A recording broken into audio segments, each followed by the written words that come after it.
वदति विष्णवे अर्थस्य समतुल्यस्य भावग्राही जनार्दन। अज्ञो वदति विष्णाय विज्ञो वदति विष्णवे अर्थस्य समतुल्यस्य भावग्राही जनार्दन। इस श्लोक का अर्थ बड़ा सुंदर है। अच्छा आप मुझे बताइए, एक व्यक्ति है जो बढ़िया संस्कृत पढ़ा है, बढ़िया व्याकरण पढ़ा है, बढ़िया शास्त्र पढ़ा है, बढ़िया उपनिषद पढ़ा है, बढ़िया वैयाकरण सिद्धांत पढ़ करके आया है, साहित्य पढ़ करके आया है, जिसको पता है व्याकरण तो सिखाती है ना, व्यक्रियन्ते व्युत्पादयन्ते शब्दाः अनेन, शुद्ध कैसे बोले, शुद्ध उच्चारण कैसे करें, तो व्याकरण सिखाती है। बढ़िया कोई व्याकरण पढ़ा हुआ विद्वान हो और वो भगवान की अर्चना करे, भगवान की पूजा करे और भगवान के सामने बोले ओम विष्णवे नमः, तो जो विद्वान होगा वो कहेगा ओम विष्णवे नमः। और जिस बेचारे ने शास्त्र नहीं पढ़े, जिसको मंत्रों का नहीं पता, जिसको कुछ नहीं पता, उसको केवल एक ही बात पता है, उसको ये मंत्र आता हो, वो भगवान के सामने कह दे ओम विष्णाय नमः। कोई गांव का सीधा साधारण व्यक्ति हो, कोई ज्यादा व्याकरण शास्त्र हिंदी भी ना पढ़ा होता है, तो वो तो कई बार ऐसा भी बोल जाएगा ओम विष्णाय नमः। अच्छा दोनों में सही कौन सा है? ओम विष्णवे नमः सही है या ओम विष्णाय नमः सही है? पहला सही है कि दूसरा सही है? पहला सही है, ओम विष्णवे नमः शुद्ध है। लेकिन जो गांव का भोला भाला सीधा साधा व्यक्ति होगा, वो महाराज कहाँ जानेगा, तो वो तो कहेगा ओम विष्णाय नमः। लेकिन शास्त्र कहते हैं भगवान किसकी सुनेंगे? भगवान उसकी सुनेंगे जो कहेगा ओम विष्णवे नमः, या भगवान उसकी सुनेंगे जो कहेगा ओम विष्णाय नमः? किसकी सुनेंगे भगवान? तो फिर शास्त्र ने कहा, बोले भगवान न तो ओम विष्णवे नमः सुनेंगे, न भगवान ओम विष्णाय नमः सुनेंगे।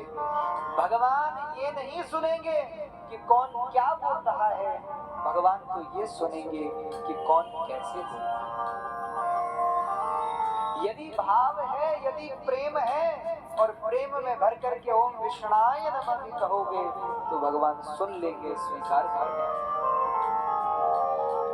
लेकिन यदि भाव की अपूर्णता होगी, भाव का अभाव होगा, तो भैया कितने भी शुद्ध मंत्र का पाठ भगवान के सम्मुख कर लो, सब व्यर्थ है, बेकार।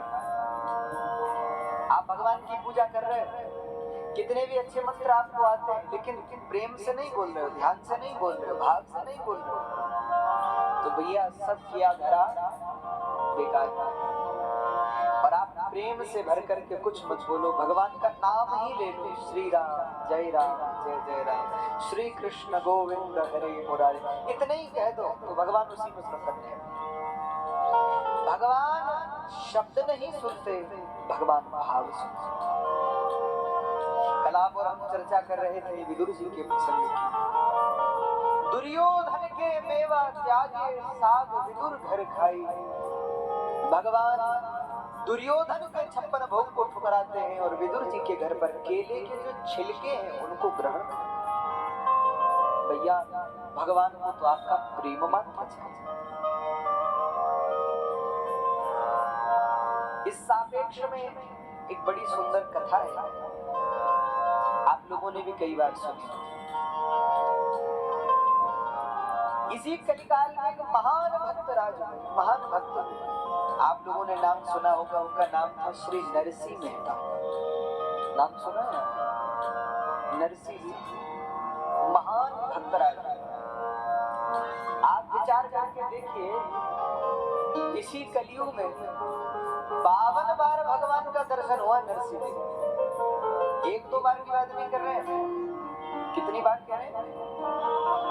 52 बार, साक्षात 52 बार भगवान का दर्शन नरसिंह जी को प्राप्त हुआ। ऐसे महान भक्त कहते हैं नरसिंह जी पर भगवान की कृपा हो गई और नरसिंह जी को भगवान ने एक राग प्रदान किया, अपना प्राइवेट नंबर।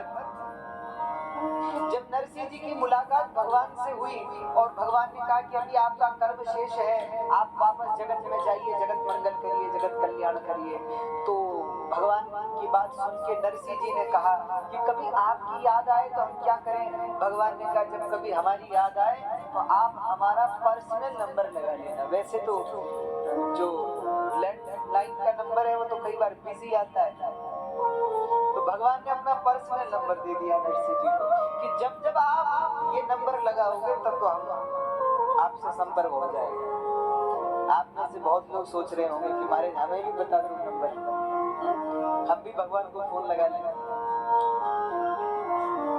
भगवान ने कह दिया था कि नरसिंह जी आप जब जब राग केदार गाओगे, संगीत जगत में अनेक राग हैं, उनमें से एक बड़ा सुंदर राग है, उसका नाम है राग केदार। भगवान ने कहा था कि जब आप राग केदार गाओगे तो हम कहीं भी होंगे, हम आपके पास पहुंच जाएंगे, आपकी कृपा करेंगे। नरसिंह जी ने कहा ठीक। अब तो नरसिंह जी रोज राग केदार गाते, और जब राग केदार गाते महाराज और भगवान सुनते तो प्रकट होते और अपने गले की माला नरसिंह जी के गले में डालता। सत्य घटना है।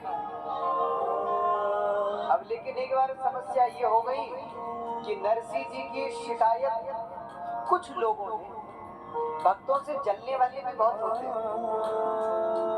कई बार लोग देखते हैं ना महाराज भक्तों का तो बड़ा सम्मान है, बड़ी पूछ है, तो नरसिंह जी से जलने वाले थे। उन्होंने राजा से नरसिंह जी की शिकायत कर दी, बोले भक्त नहीं है, ये तो ढोंगी है, पाखंडी है, कहता है भगवान प्रकट होते हैं गले में माला डालते। महाराज झूठी बात है। राजा ने कहा अच्छा हमारे राज्य में पाखंड, ले आओ नरसिंह जी को। अब नरसिंह जी को पकड़ लाए, कहते नरसिंह जी को पकड़ लाए तो नरसिंह जी से राजा ने कहा सुना है आप जब राग केदार गाते हो तो भगवान आपके गले में माला पहनाते। नरसिंह जी ने कहा हाँ जी बिल्कुल पहनाते। राजा ने कहा अच्छा तो ठीक है महाराज हम भी देखें आपका चमत्कार। एक काम करो नरसिंह जी को जेल में बंद कर दो और आज रात भर का समय है आपके पास।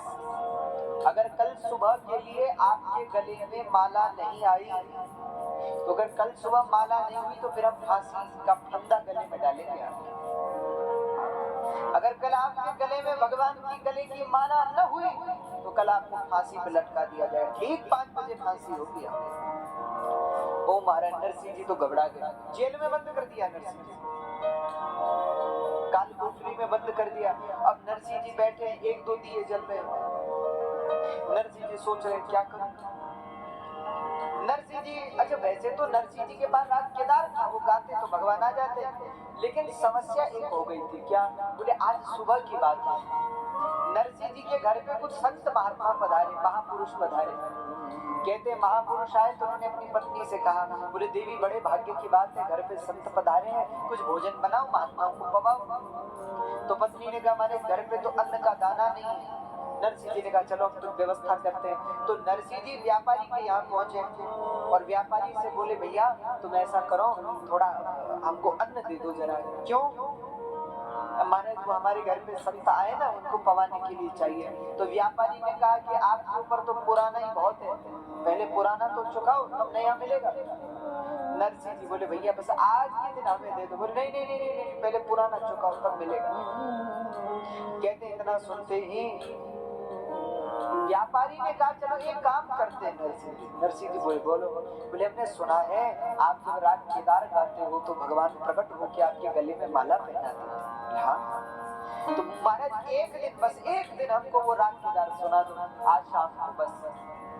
नरसिंह जी ने कहा था ठीक है सुना देंगे, पर उसके बदले और बोले महाराज आप चिंता मत करो, उसके बदले में आज तक का भी जितना है वो भी हम माफ कर देंगे और आज भी आप फ्री में ले जाओ। बस एक शर्त है आपसे कि आप हमको राग केदार सुना दो बस एक बार।